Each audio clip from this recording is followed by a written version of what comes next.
Okay, so I've just cleared the build plate. I've just uploaded, well, just uploaded another video now actually, which is just showing you me knocking it off the build plate. So that was Fuselage A done. Let's flick across, have a quick look at Fuselage B then. So yeah, this is B, and it's ready to slice. Well, it has been sliced. As I mentioned about the floor and everything, it's strong enough. So let's start this printing. It's just one wall thickness. Don't worry about that. Yeah, just because it lost connectivity briefly. At least I think so. There you go, printing down the bottom. As long as I see the build plate temperatures start to come up, I know it's receiving some G code. Plus I can see Fuselage B appear. So it is ready, the looks of it. Let's receive the code and check the temperature. Yeah, might put a bit of time lapse on this. Actually, let's cancel that. Just wait for that to kick in. Then we'll send it a second time, but this time I'm going to enable time lapse on it.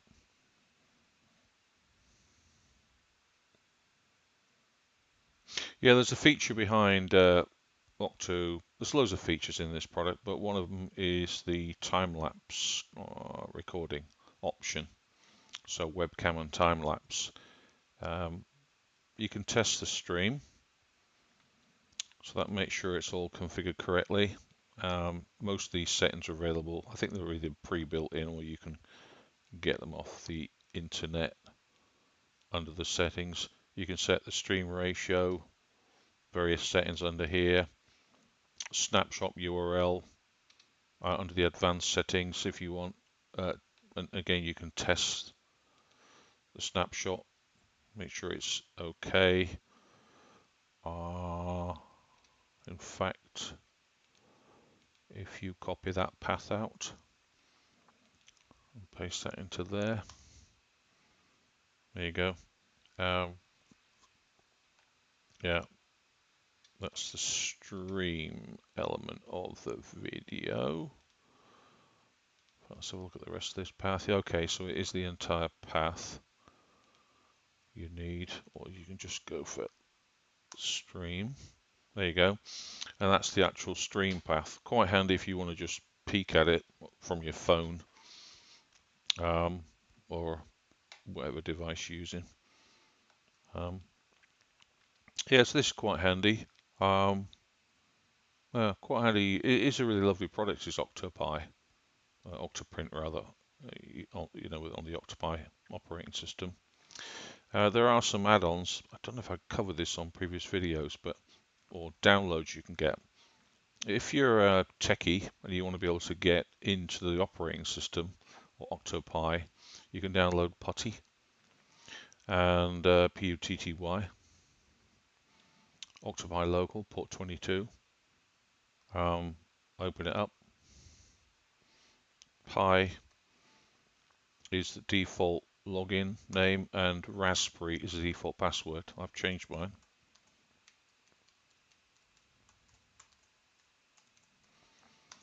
This lets you log into the operating system so you can basically do various things on command line.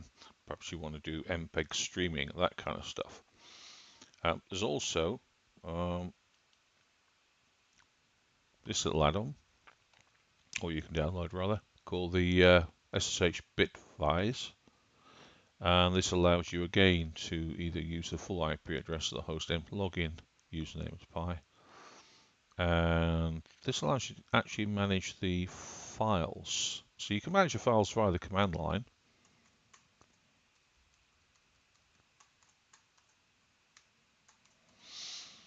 Let's have a look. There you go. Wait for it. Or you can actually go and drill in, go and look at the various files directly. So you don't, it's quite cool. You can upload files, download files, delete files, all that kind of stuff. So these two little utilities are quite handy. to manage, sometimes you've got to do some additional installs via the command line. Most of the installs are done via the add-ins down the bottom, where I've just flicked past it, I think. Plugin Manager. Yeah, so you can go and add in various plugins or activate, deactivate plugins under here. There's quite a few plugins. You can also go and discover them. Yeah, because there's quite a few plugins available. So you click on Get More, and then go to the plugin repository, for example, and perhaps either search from look at what's, what catches your eye. Just be careful of overloading Octoprint with too many plugins, especially if you've got on low memory, which I have. But it's pretty extensible, and yeah, there's a few of those which I quite like. I like the command line, the title one, where it shows you the current print, how much has been printed.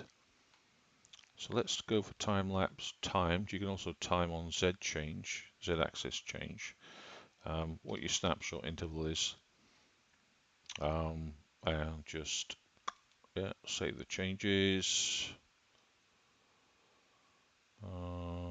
Okay, probably need that set. Okay, that's 20 frames per second. Yeah, okay. So that's ready. I can just start printing from here. I should be able to print. There you go. And the time lapse will start to kick in now, and it'll save in a little folder down here. And you can download from here, delete from here. Yeah. So that temperature should start bringing the bed up to 60, followed by the head to 230. All right. So that's Fuselage B. While that's cooking, Control A, delete, Control O. Let's go and grab C. Pretty much rinse, repeat. I don't really need to change anything. I've got two top and bottom, same wall thickness. I'm quite happy with. Let's slice it.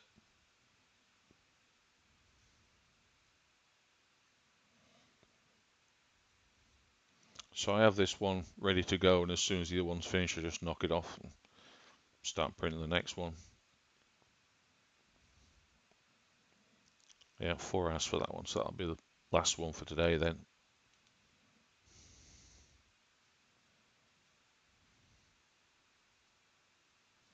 And again, just a quick look at it. Yeah, similar. This one's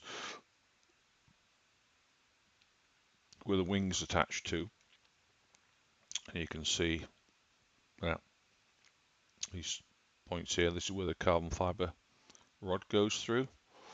So there's you have to buy that separately, along with the servos, electronics, and everything else you need, and a bit of hinge material.